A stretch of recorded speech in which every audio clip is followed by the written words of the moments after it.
L'atelier sur la présentation du Thésarium d'expérience des projets financés par l'Union européenne a eu lieu le jeudi 21 décembre 2023 dans la salle des réunions de l'ADEP.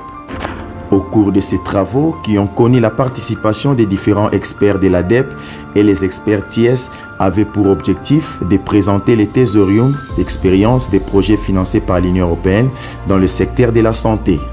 Dans son mot d'introduction sur la capitalisation des expériences des projets financés par l'Union européenne, le coordonnateur des projets, le Dr Simbi Adi, a planté les décors sur les expériences de 7 provinces bénéficiaires de la mise en œuvre de ces projets d'environ 40 zones de santé dans le secteur de la santé en République démocratique du Congo.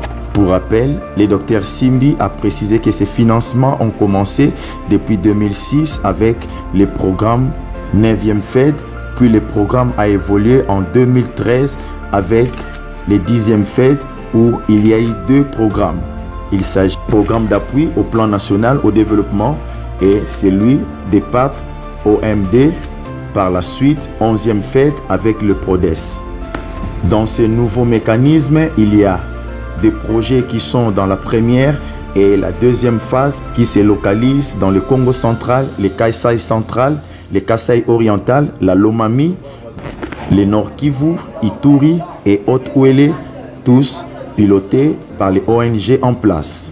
De son côté, le Dr Pascal Milenge Kibwa s'est appesanti sur les détails des Thésarium d'expérience financés par l'Union européenne. Et donc nous avons travaillé essentiellement, nous avons fait des présentations sur le travail fait sur 6 meilleures pratiques que nous avons identifiées.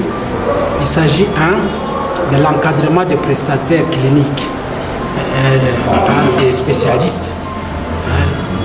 Deuxièmement, c'est de la tarification forfaitaire subsidiée qui est faite dans les hôpitaux financés par l'Union européenne.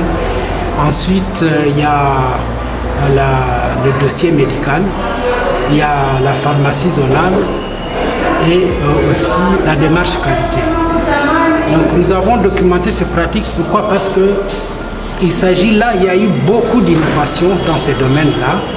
Et deuxièmement aussi, c'est à cause de la valeur ajoutée que cela a eu sur le système et bien sûr de leur applicabilité et la possibilité de pouvoir les mettre à échelle pour résoudre les problèmes de santé qui se posent dans les zones de santé confrontées aux problèmes analogues.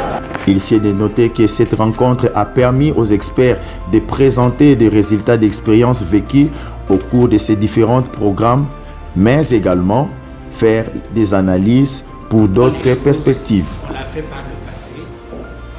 Deuxième critère, c'est en termes de résultats, quelle est la valeur ajoutée qu'il y a dans le système.